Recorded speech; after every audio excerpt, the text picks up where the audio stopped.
Hey everybody, I'm Drew. And I'm Tuna. We are the founders of Tenkara Rod Co. You know, usually we like to post fun fishing videos here on our channel, but we've been running Tenkara Rod Co now for 10 years and made over 100 YouTube videos. We just wanted to do a little basic how-to Tenkara video, from getting your rod to landing your fish and everything in between. So Tenkara is a Japanese method of fly fishing. It's been around for hundreds of years, but in the last 15 years or so has really spread worldwide. Traditionally, Japanese anglers would use their bamboo and horsehair, hike up in the mountains to catch fish to sell. Because these anglers needed rods to be lightweight and travel well through the mountains, Tenkara rods have been innovated to be extremely lightweight, collapsible, and packable. Tenkara rods pack down to around 20 inches, weigh about 3 ounces or under, and extend anywhere from 8 to 15 feet. All of the Tenkara rods are telescopic and extremely lightweight. That means you can take it backpacking, keep it in your car, hide it under your jacket if you don't want people to know you're carrying a fishing rod around, or whatever you want. All the rods we sell either come as just the individual rod or the kit. The other items in the kit are a furled Tenkara line, a line holder to store your line on, 3 flies, and tippet. So basically, with everything that comes in this kit, you are ready to get out and fish. Let's get this rod set up. Step 1 is remove the top plug. This plug keeps everything packed away inside the rod. Now, what you want to do is gently tip the rod contents out. This little piece of fabric right here, it's called the lilian. It is what we use to attach the line to the rod. What I like to do is take my lilian and just put a little stopper knot in it.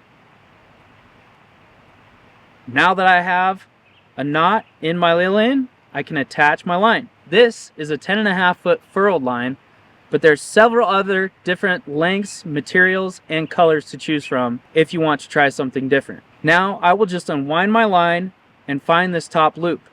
What I'm going to do is loop this top loop onto the line to form another loop. Now I just put the lilian through the loop and tighten the loop, and that's it. The next thing I need to put on is my tippet. There are several knots you can use for this, but I will demonstrate the fisherman's knot. So to tie the fisherman's knot, you simply take your tippet, slide it up through the eye of the hook, grab about a 4-inch or so tag end, wrap that around the running line, usually at least 6 to 8 wraps, and then you create a small loop above the eye of the hook. Simply pass that tag end through that loop and wet the line as you pull it tight. Now, the most important part is the fly. Let's break down flies into 4 sections. First, we have surface or dry flies. Second, we have subsurface flies like wet flies or traditional Tenkara or Kabari flies, which is what all of our rod kits come with. Third, we have nymphs, which are also subsurface but tend to go a little deeper than Kabari flies. Finally, we have streamers, which imitate small bait fish, sculpin, leeches, and things like that. Alright, so now that Tuna got the rod all set up for me, thanks buddy, let's cast this thing. So the first thing I like to do before stepping in the water is to just look around for a minute or so, just to see if I can spot any fish, where to stand, if there are any good holes, and then if it looks good, I might even put a cast in before I even get in the water. Once I am in position, casting a Tenkara rod actually has a fairly easy learning curve. The first thing you will want to do is figure out your grip. A nice grip to start with would be holding your hand like this, and then decide where to position the hand. Another way would be to hold the rod like this. There is no right or wrong way. The cork is long enough to accommodate whatever grip feels best for you. But just to demo, I'm going to use this finger grip and I'm going to position my hand like so. Since we are fishing fixed length lines and because the rods are so flexible, the line loads very easily and you don't need a lot of movement. Just pick up the rod tip and point it straight up to 12 o'clock, then lay it out to around 2 o'clock. Using this method, I can pretty much put my fly in the exact spot I want to without having to cast too far. Another benefit of the fixed length of line is you become very aware of how far you can cast and exactly where the fly will go each time. And that just takes some repetition. So just play around with your grip, practice casting, and see what works well for you. But definitely watch out for trees, bushes, and buddies. Oh, come on. All right, Drew, that's enough of that. Let's go catch a fish. Casting a rod is one thing, but fly presentation is what happens when your fly actually hits the water. The most common technique you will use when fishing for trout is the dead drift.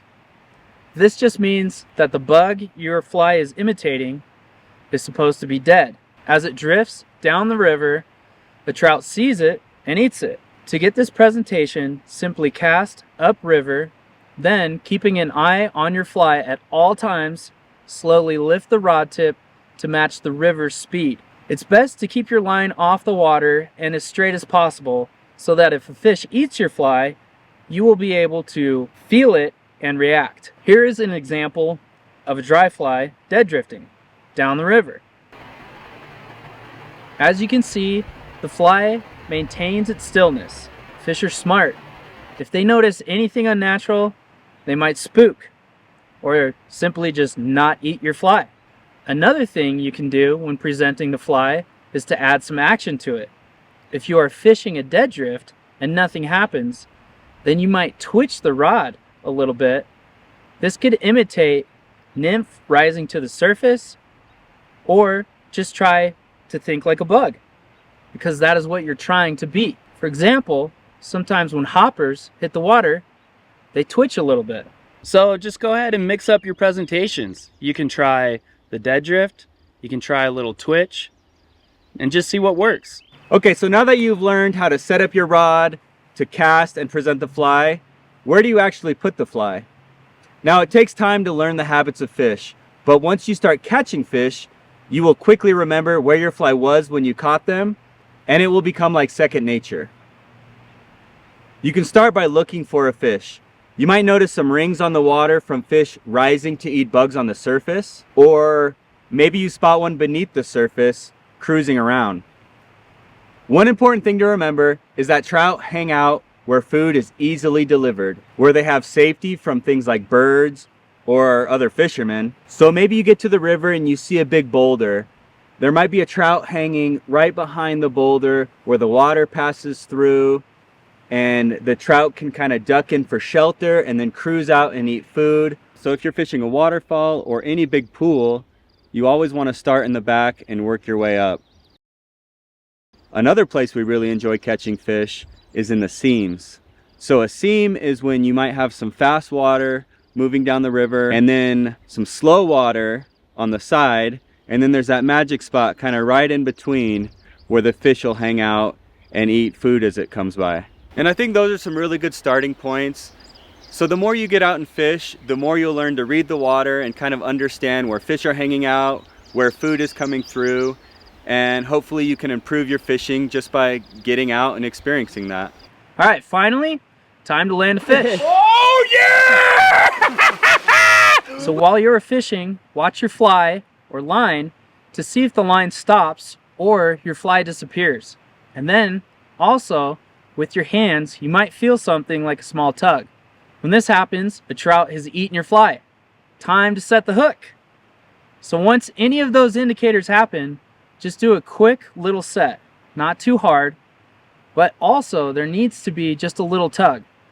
Think about you put an elk steak on a hook and I put it in my mouth. But instead of an elk steak, I realize it's a dog chew toy and I quickly spit it out. Well, if you would have tugged on the line when I put the elk steak in my mouth, then you would have caught yourself a big old tuna.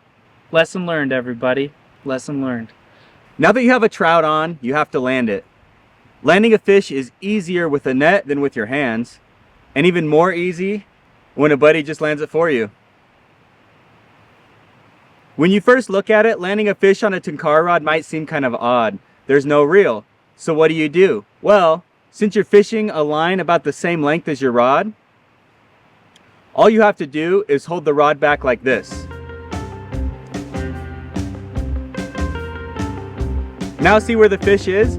I can easily just reach my net over and land it. But if you're fishing a longer line, you might need to hand line it a little bit.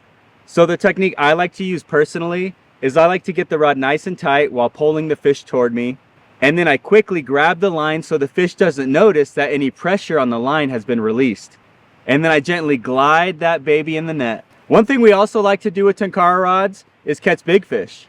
If you do catch a big fish, you will need to use the power curve. These rods will just keep bending, so make sure that you always keep the butt of your rod pointed at the fish. If it starts to run, you also need to run and get under the rod to maintain that power curve until you can land it. Occasionally, we like to keep trout to eat, but most of the time we're releasing them, especially if they're native trout.